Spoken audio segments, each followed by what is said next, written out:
நீங்கள் பார்த்துக் கொண்டிருப்பது உங்கள் விஜய். சார் உங்களுக்கான காஃபி வெயிட் பண்ணிகிட்டே இருக்கு. ஸோ என்னுடைய கெஸ்ட் எல்லாரும் காஃபி குடிக்கலாம். Please have your coffee. And இப்போ நம்ம பார்க்க போகிற செக்மெண்ட் என்னென்னு பார்த்தீங்கன்னா காஃபி ரிவைண்ட். ஸோ உங்களுக்காக சில ஃபோட்டோகிராஃப்ஸ் நான் கலெக்ட் பண்ணி வச்சுருக்கேன், உங்களுடைய ஃபோட்டோகிராஃப்ஸ். அந்த பிக்சர்ஸ் பார்த்தோன்னே அந்த டைம், அந்த மொமெண்ட், அது எங்கே எடுத்தது, இல்லை அந்த பிக்சரில் இருக்கிறவங்களை பற்றி நீங்கள் எங்களோட விஷயங்கள் ஷேர் பண்ணிக்கலாம். Okay, are we ready for that? இது வந்து ஹைதராபாத்தில் எடுத்தோம். கஜினி கிளைமேக்ஸ் எடுத்துகிட்டு இருந்தோம். எடுத்துகிட்டு இருக்கும்போது ஓடி வந்து ஒரு ஜம்ப் பண்ணணும் அவர். அதாவது இப்படி ஒரு காலை ஊனி அப்படி எந்திரிக்கணும். அந்த கால் ஊனி அடுத்த காலை தூக்கும்போது இது இதாகி ரைட் இருந்தோன்னே டப்புன்னு ஸ்பாட்டில் விழுந்துட்டார்.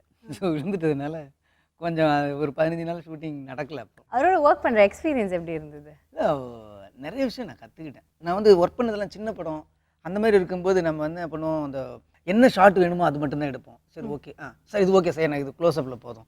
அதுக்கப்புறம் இது மிட் ரேஞ்சு, சரி இது மிட் ரேஞ்சு இது போதும் சார் அப்படின்னு. அப்புறம் அவர்கிட்ட தான் சொன்னேன், இல்லை சார் ஏன் இப்போ இது இந்த க்ளோஸ்அப் வைக்கிறீங்க, ஃபுல் சீனே எடுத்துங்களேன். சப்போஸ் ஏதோ ஒரு யாரோ ஒருத்தவங்க பர்ஃபார்மன்ஸ் தப்பான அதை இதில் ஓவர்லாப் பண்ணலாம், இல்லை ஏதோ ஒரு கண்டினியூட்டி விட்டுடுச்சுன்னா அந்த க்ளோஸ்அப் போடலாம். ஒரு க்ளோஸ்அப் வேறு எங்கேயோ ஒரு இடத்துல தேவைப்படும், அதே சீன்லே அந்த மாதிரிலாம் தேவைப்படும். ஏன் இது பண்ணுறீங்க, நம்ம இவ்வளோ பேரும் இவ்வளோ கேரவன், இவ்வளோ சாப்பாடு, இவ்வளோ எல்லாமே இந்த ஃபுட்டேஜுக்கு தான் சார், அந்த ஃபுட்டேஜை பார்க்காதீங்க அப்படின்னு. நம்ம ஊரில் வந்து எவ்வளோ எக்ஸ்போஸ்ன்னு கேட்பாங்க, இப்போ கிடையாது. அந்த டைமில் எவ்வளோ எக்ஸ்போஸ், எத்தனை கேன், ஐயோ அவ்வளோவா 2 லட்சமா 3 லட்சமானுவாங்க. அதெல்லாம் பார்க்காதீங்க சார், அது நம்ம இவ்வளோ பேரும் கஷ்டப்படுறதே அந்த எக்ஸ்போஸ் பண்ணுறதுக்கு தான். ஸோ அதில் வந்து ஒரு டேக் அப்படி பார்க்காதீங்க, அதில் வச்சுட்டு நல்லா எடுங்கன்னாரு. ஸோ அந்த ஆங்கிள் எனக்கு பிடிச்சிருந்தது. அப்புறம் வந்து பேப்பரில் எடிட்டிங்கை டிசைட் பண்ணாதீங்க, எல்லா ஆங்கிள்லையும் எடுத்துக்குவோம். எல்லா ஆங்கிளையும் எடுத்துட்டு எடிட்டிங் டேபிளில் உட்காருங்க. எடிட்டிங் டேபிளில் எனக்கு இந்த ரியாக்ஷன் மிட்ல வேணும், இந்த ரியாக்ஷன் க்ளோஸ்அப்பில் வேணும். கொஞ்சம் ஒரு க்ளோஸ்அப் அதிகமாக யூஸ் பண்ணாதீங்க, மிட்லேயே ட்ராவல் ஆகிட்டே இருங்க. ஒரு டக்குன்னு எங்கே தேவையோ அங்கே மட்டும் க்ளோஸ்அப் போடுங்க. அப்போ தான் அந்த க்ளோஸ்அப்புக்கு ஒரு வேல்யூ இருக்கும். க்ளோஸ்அப்லேயே 2 பேர் மாறி மாறி பேசிட்டு இருந்தாங்கன்னா அப்புறம் நீங்கள் அதை விட அண்டர்லைன் பண்ணணும்னா உங்களுக்கு என்ன ஷார்ட் இருக்குது. ஸோ அதனால் உங்களுக்கு வந்து ஒரு க்ளோஸ்அப் போட போகிறீங்கன்னா அதுக்கு முன்னாடி கொஞ்சம் மிட்டில் போயிட்டே இருங்க. மிட்டில் போயிட்டே இருக்கும்போது டக்குன்னு ஒரு க்ளோஸ்அப் போட்டால் அந்த க்ளோஸ்அப்புக்கு ஒரு வேல்யூ இருக்கும், ஒரு சர்ப்ரைஸ். அவன் உத்து பார்க்குறான், கோவப்படுறான் அப்படிங்கிறது உங்களுக்கு அண்டர்லைன் ஆகும் அப்படின்னாரு. எனக்கு வந்து எல்லாமே புதுசாக இருந்தது. ஒரு ஹீரோ கிட்ட இருந்து நான் இவ்வளோ விஷயம் கற்றுக்கிட்டேன் அப்படிங்கிறது. பட் அப்போ தான் அவர் தாரேசம் பேர் முடிச்சுட்டு வந்திருந்தார். அவரும் ஃபில்ம் இன்ஸ்டியூட் ஸ்டூடெண்ட், அசிஸ்டன்ட் டைரக்டராக ஒர்க் பண்ணியிருக்காரு. ரொம்ப சின்சியரானவர். நான் நிறைய விஷயம் கற்றுக்கிட்டேன். நீங்கள் ஃபஸ்ட்டு அவரை பார்த்த இது ஞாபகம் இருக்கா எனக்கு? அவர் அதான் இது பார்த்துட்டு கஜினி படம் பார்த்துட்டு கூப்பிட்டாரு. பார்த்துட்டு கூப்பிட்ட பிறகு வீட்டுக்கு போனேன். வீட்டுக்கு போனோடனே பேசணும். பேசி முடிச்சிட்ட பிறகு சரி ஓகே பண்ணலாம் அப்படின்னு முடிவு பண்ணேன். ஆக்சுவலி அவர் வந்து ரைட்ஸ் வாங்கி ஹிந்தி டைரக்டர் வச்சு தான் பண்ணலான்னு முடிவு பண்ணார். ஒரு கட்டத்துக்கு மேலே நானும் அவர் நல்ல ஃப்ரெண்ட் ஆகிட்டோம் பாதி படத்தில். அப்போ நான் கேட்டேன், நான் ஒரு நாள் கேட்டேன், சார் எந்த டைமில் வந்து இந்த படத்தை நான் டைரக்ட் பண்ணணுன்னு முடிவு பண்ணீங்க அப்படின்னு. நான் இல்லை சார், நான் ஃபஸ்ட் டைம் வந்து உங்களை நான் எதிர்பார்க்கல. ரெண்டாவது நீங்கள் வந்து ஒன்று நான் அவரை பார்க்கறதுக்கு பாம்பே போனது வந்து பாம்பேக்கே எனக்கு 3rd டைம். அப்போ தான் நான் போகிறேன் பாம்பேக்கே. நான் 3rd டைம் போகிறேன். நான் வந்து அமீர் கானை போய் பார்க்க போகிறேன். அவர் உட்காந்துருக்கேன். அப்போ அவர்கிட்ட கேட்டேன், நீங்கள் உங்களுக்கு வந்து அப்போ அவர் சொன்னார், எனக்கு கிளைமேக்ஸ் மட்டும் பிடிக்கல அப்படின்னாரு. நானும் எனக்கும் பிடிக்கல சார் அப்படின்னா. எனக்கும் பிடிக்கல சார், அது சேஞ்ச் பண்ணிடலாம் அப்படின்னா. அது எனக்கு அவ்வளோ சடனாக நீங்கள் சொன்னது எனக்கு பிடிச்சிருந்தது அப்படின்னாரு. அப்போ என்ன சொல்லுவாங்க யூஸ்வலாக வந்து எனக்கு கிளைமேக்ஸ் பிடிக்கலன்னா, இல்லை சார் நான் ஆக்சுவலி நான் என்ன ட்ரை பண்ணேன்னா அது ட்ரை பண்ணேன் சார், அது ஒரு எக்ஸ்ப்ளனேஷனே சொல்லவே இல்லை. அது வேறு யாரோ ஒருத்தர் டைரக்ட் பண்ண மாதிரி எனக்கு கிளைமேக்ஸ் பிடிக்கல நான் சொல்கிறேன், அடுத்த நிமிஷம் எனக்கு பிடிக்கலன்னு. அப்போ நான் முடிவு பண்ணேன், இந்த படத்தை இவன் தான் டைரக்ட் பண்ணணும்னு முடிவு பண்ணேன் அப்படின்னாரு. ஸோ அந்த மாதிரி அந்த ஃபஸ்ட்டு மீட்டில் நடந்தது பின்னாடி எனக்கு தெரிய வந்துச்சு. சூப்பர். சரி, நெக்ஸ்ட் ஃபோட்டோகிராஃப். இது வந்து நான் வந்து ஹாலிடே படம் பண்ணிட்டு இருந்தேன். ஸோ பண்ணிட்டு இருந்தப்போ பாம்பேலேருந்து ப்ரொமோஷனுக்காக பூனே போனோம். பூனே போனப்போ வந்து ஒரு ப்ரைவேட் ஜெட். ஸோ அந்த டைமில் வந்து சடனாக அவங்க சொன்னாங்க, நம்ம 3 பேரும் ஃபோட்டோ எடுத்துக்கிட்டதே இல்லை அப்படின்னாங்க. சொன்னாச்சு. சொன்னாங்க சரி ஓகே அப்படின்னா. சரி ஓகே சார், நீங்கள் சென்டரில் இருங்க, நாங்கள் 2 பேரும் லெஃப்ட் ரைட் இருக்கோம்னு சொல்லிட்டு அவங்க தான் அந்த ஃபோட்டோ எடுத்தாங்க. அந்த ஃபோட்டோ எடுத்ததே எங்களுக்கு திருப்பி அனுப்பிச்சாங்க. அதுதான் அந்த ஃபோட்டோ. சோனாக்ஷி சின்ஹா பற்றி சொல்லுங்கள். நான் வந்து பெரும்பாலும் வந்து எப்படின்னா, நான் ஒர்க் பண்ணுற ஹீரோயினோட தெரியாமலும் ஏதோ ஒன்று அந்த ஃபைனல் டைமில் ஏதோ எனக்கும் ஹீரோயினுக்கும் பிடிக்காமல் போயிடும். அந்த மாதிரி வந்து ஃபைனல் டைமில் நடக்கும். பட் சோனாக்ஷியோட எனக்கு எந்த மிஸ் அண்டர்ஸ்டாண்டிங் வந்ததே கிடையாது. சோனாக்ஷி அப்புறம் சமந்தா. அடுத்த நெக்ஸ்ட் ஃபில்மு சோனாக்ஷி தான் வந்து ஹீரோயின், ஹீரோ எல்லாமே. அது ஒரு ஆக்ஷன் ஃபில்மாக இருக்கும். அது இப்போ டிசம்பர் இல்லைன்னா ஜனவரியில் ஸ்டார்ட் பண்ண போகிறோம். ஸோ ஆல் தி பெஸ்ட் உங்களுக்கும். தேங்க்யூ. Next picture.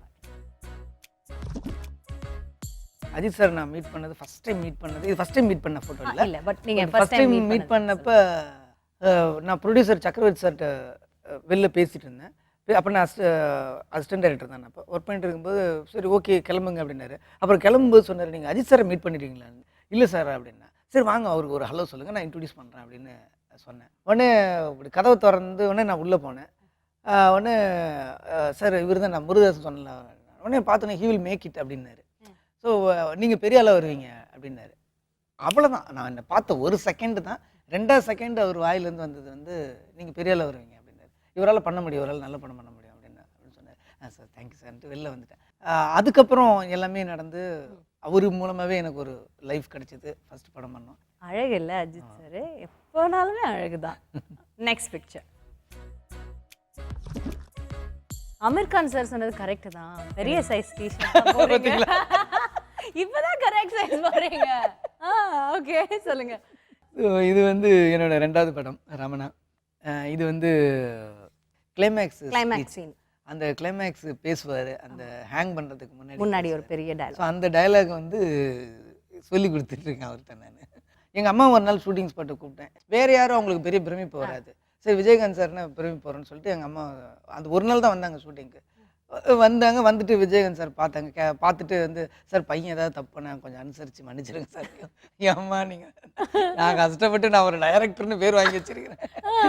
அம்மாவோட பயம். அவங்க வந்து கேப்டனை பார்த்தோன்னே எதுக்கு அவரு ஒரு பஞ்சாயத்து தலைவர்னு ஒரு டீச்சர் மாதிரி இல்லை அப்படின்னோடனே மொத்தத்தையும் உடைச்சிட்டீங்களாம்மா அப்படின்னு நான் ஒரு கெத்த வேண்டும் இப்படி ஒரே நிமிஷத்துல வந்து என்ன ஆடியன்ஸ் ஆகிட்டீங்களேம்மா.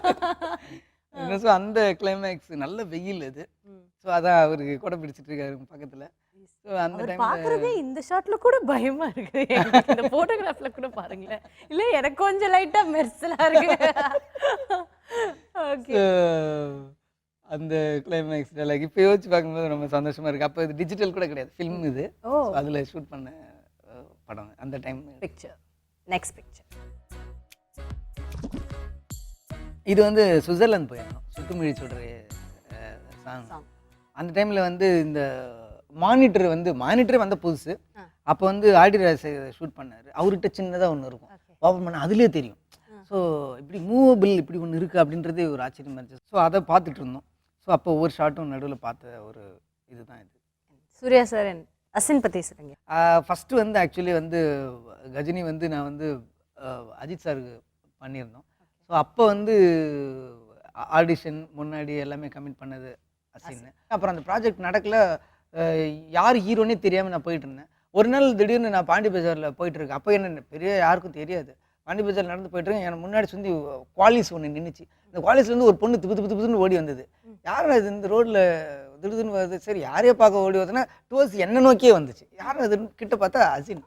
அப்போ அசினுக்கும் ஃபஸ்ட் படம் ரிலீஸ் ஆகலை. ஸோ வந்து திடீர்னு சார் ஞாபகம் இருக்காருண்ணா. ஐயோ ஆமாம் என்னாச்சு சார் அந்த படம், அதுக்கப்புறம் ஃபோட்டோ ஷூட்லாம் எடுத்தீங்க என்னாச்சுன்னு. இல்லைம்மா அது ட்ராப் ஆகிடுச்சு அந்த படம் இதாகல அப்படின்னா. சரி பட் அந்த கதை பண்ணிங்கன்னா நான் தான் ஹீரோயின் அப்படின்னுச்சு. சரி பார்ப்போம் யாரே ஹீரோன்னு தெரியல. அப்புறம் என்னன்னா இல்லை நீங்கள் என்ன தவிர வேறு யாராவது போட்டிங்கன்னா நான் ஷூட்டிங் வந்து தகராறு பண்ணுவேன் அப்படின்னு. ஸோ என்ன இவ்வளோ உரிமையாக சொல்கிறாங்களே பிடிச்சிருக்கு அப்படின்னு சொல்லிட்டு பின்னாடி கஜினி ஸ்டார்ட் ஆனப்போ அவங்களே ஹீரோயினாக போட்டேன். ஸோ எதுக்கு இதை சொல்ல வரேன்னா 3 முறை அந்த படம் போச்சு. எல்லாத்துலேயும் என் கூட ஒர்க் பண்ணது ஒரே அசின்.